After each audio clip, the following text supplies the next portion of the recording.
3000 ans d'histoire, une nature à couper le souffle.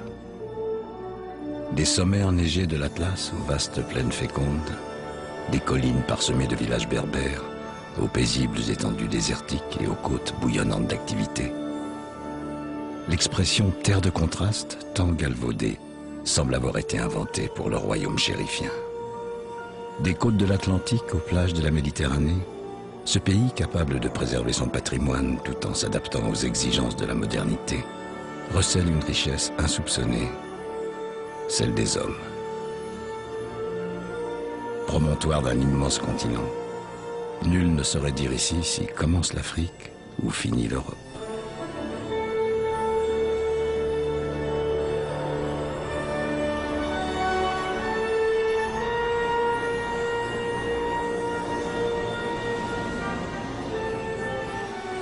Au Moyen-Âge, on considérait que c'était la pointe occidentale du monde. On l'appelait l'extrême Occident, ce qui traduit en arabe lui a donné son nom, Maroc.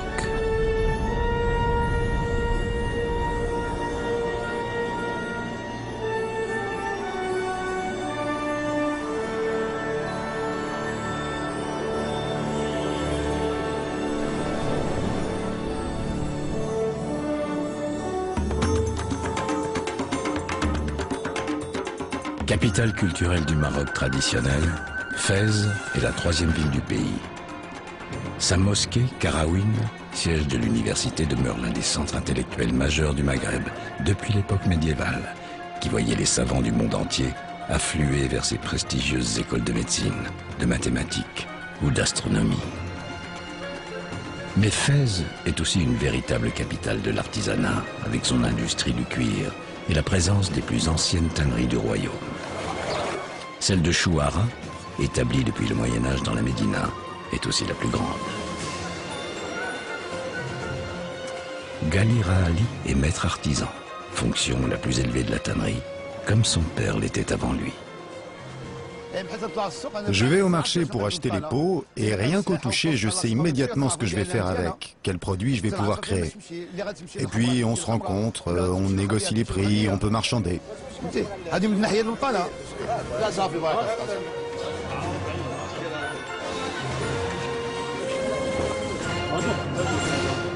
Mon métier, je l'ai hérité de mes ancêtres. C'est un métier qu'on se transmet de père en fils.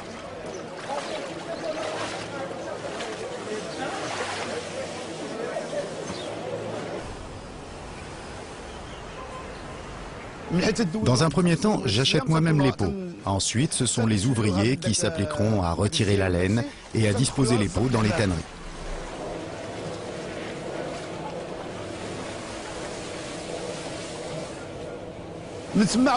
Après 3 jours de traitement, les pots sont nettoyés avant d'être mis à sécher durant quelques temps.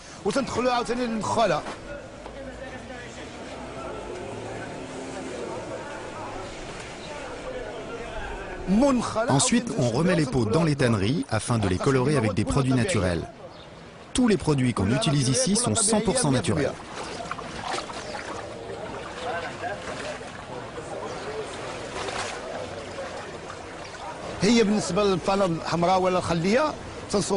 Nous utilisons un type de peau bien précis selon le produit de fabrication. Toutes les peaux ont une particularité. Par exemple, des produits comme les sacs ou même les chapeaux se feront avec de la peau de vache. Pour la confection de babouches ou de chaussures, la peau de chèvre sera plus appropriée. En fait, chaque produit possède sa peau.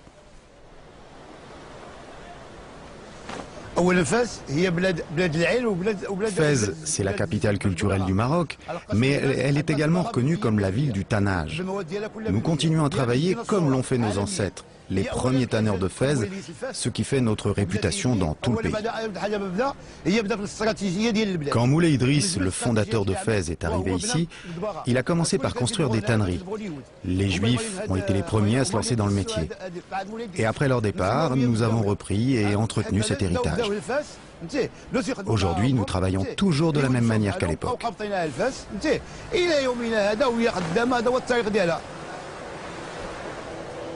Le tannage, c'est une tradition très ancienne à Fès, qui continuera d'exister encore très longtemps, si Dieu le veut.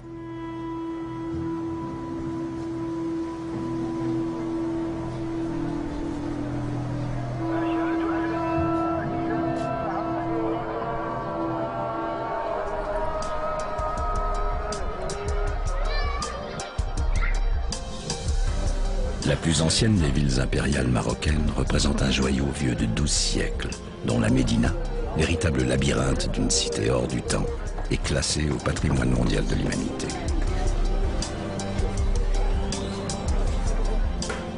Cachés derrière des façades anonymes, on découvre des bijoux d'architecture traditionnelle, préservés, uniques, comme le palais El Mokri, l'un des plus impressionnants de Fès, resté clos pendant près d'un demi-siècle et qu'une prochaine rénovation va ressusciter. La résurrection de ce patrimoine exceptionnel, c'est le travail d'Abdelaziz El Moussaoui, architecte spécialisé dans la rénovation de Riyad, dans le respect des méthodes traditionnelles. Pour ce genre de Riyad, je dirais pas que la loi est draconienne, mais il faut quand même signaler que les règles sont très strictes. Il y a énormément de vigilance de la part des autorités. Par exemple, il y a le ministère de la Culture, il y a l'agence de dédensification et de réhabilitation. C'est une agence qui veille au respect de l'urbanisme de l'ancienne ville, de la ville de Fès.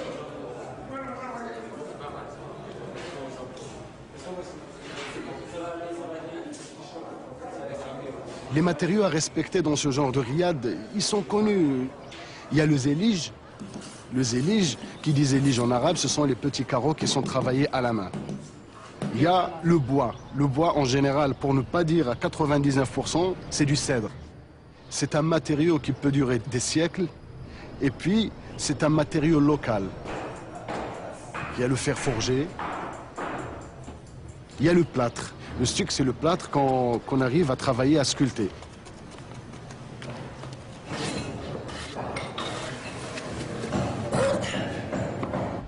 On a dû remplacer certaines pièces par d'autres pièces, mais similaires. C'est-à-dire qu'on a fait un travail de chirurgien. On a pris des photographies. Ces photographies ont servi de base pour recopier et refaire les mêmes motifs et essayer d'être fidèle à l'âme ancienne de cette maison. Il y a de plus en plus de jeunes qui essaient de se former par leurs propres moyens, d'essayer de trouver des travails chez des maîtres.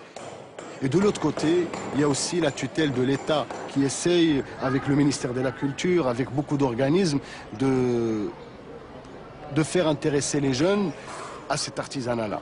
Et pour que justement, ce genre de patrimoine et de joyaux ne soit pas laissé à l'oubli.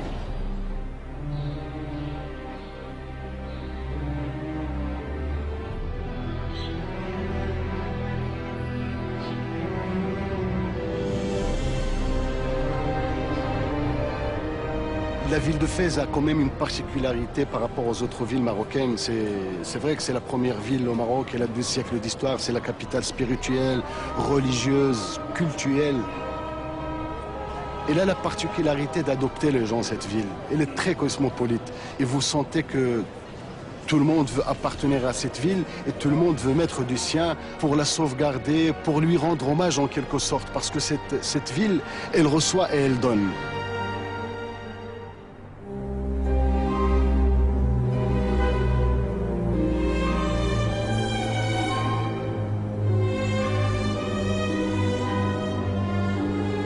Au Maroc, l'eau reste une denrée rare qu'il faut préserver, la quasi-totalité des pluies tombant durant la courte période d'hiver. Afin de dompter cette nature capricieuse, l'immense barrage Idriss Ier, qui se dresse au nord-est de Fès, régule les apports de l'Oued tout au long de l'année et permet à lui seul d'irriguer 80 000 hectares.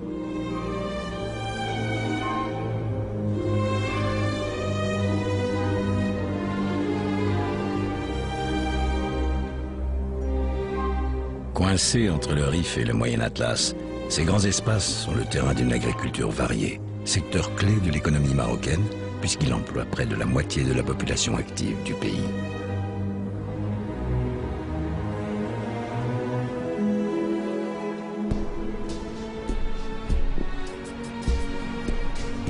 Ici, la mer rencontre l'océan. Aux portes de l'Europe, Tanger est depuis plusieurs siècles un carrefour de civilisation. Mais de la ville sulfureuse du début du XXe siècle, qui inspira Henri Matisse, Tennessee Williams ou Ernest Hemingway, il reste le charme de décors préservés et de légendes qui continuent à se raconter. C'est aujourd'hui devenu une vaste métropole touristique et commerciale.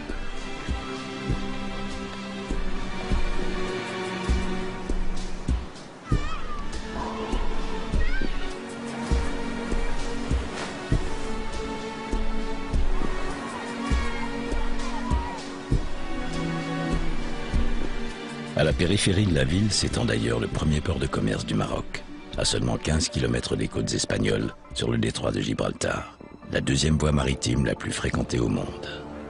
Tanger Med, équipé d'installations flambant neuves, traite plus de 3 millions de conteneurs par an et sa capacité va plus que doubler à l'issue des travaux qui sont encore en cours. Mostafa El Mouzani est le directeur de Tanger Med. Dans tout le nord d'Afrique, c'est le nord de ces pays-là qui est développé de par sa proximité de l'Europe. C'est la rive sud de la Méditerranée. Le Maroc est le seul pays qui avait le nord du Maroc qui n'est pas aussi développé que les autres pays. Nous avions quand même pas mal de choses à rattraper pour justement arrimer, je dirais, le Maroc à l'Europe. On sait que le port le plus important du Maroc, c'est le port de Casablanca. Le port de Casablanca ne peut pas prendre les navires de grande capacité. Nous avons été jusque-là très dépendants de gros ports style Al Jazeera, Gio Tauro en Italie. Le port Tanger Med étant un port en eau profonde, nous recevons les gros porteurs directement sur Tanger Med.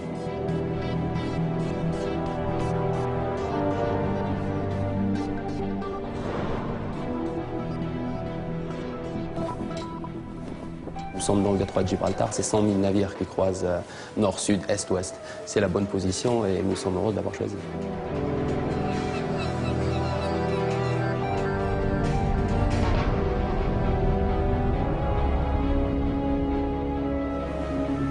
Le Maroc sait aussi profiter de sa seconde façade maritime sur l'Atlantique. Le climat y est doux. De vastes étendues de sable fin alternent avec des falaises.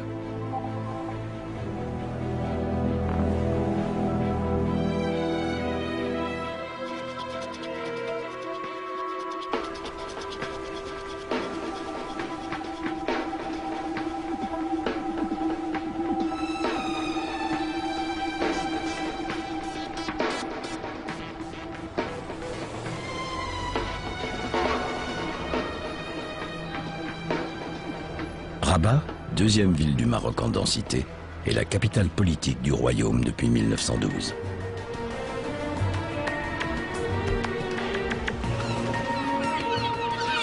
Avec Salé, située sur l'autre rive du paisible fleuve Bouregreg, elle forme une agglomération en pleine mutation, puisque des travaux pharaoniques sont en cours pour permettre à Rabat d'asseoir son statut de capitale sans pour autant négliger sa richesse culturelle et patrimoniale, dont le plus bel exemple est le quartier historique de la Casbah des Oudaya.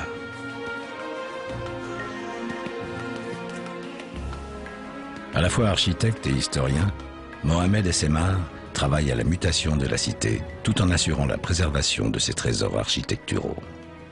Si vous connaissez bien Paris, le meilleur quartier c'est le quartier latin et Montmartre bien sûr, et moi je dis les Oudaya c'est le Montmartre de Rabat. Hein. Il y a un passé, il faut le conserver.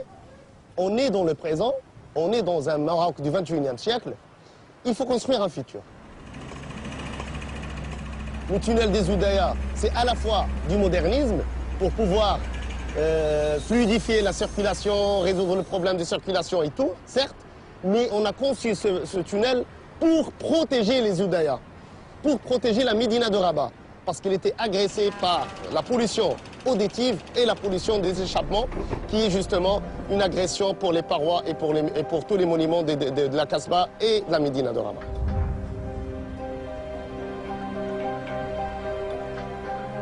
La vallée de Bouregreg et le futur projet, Inch'Allah, va représenter une colonne vertébrale de l'agglomération de Rabat Salé.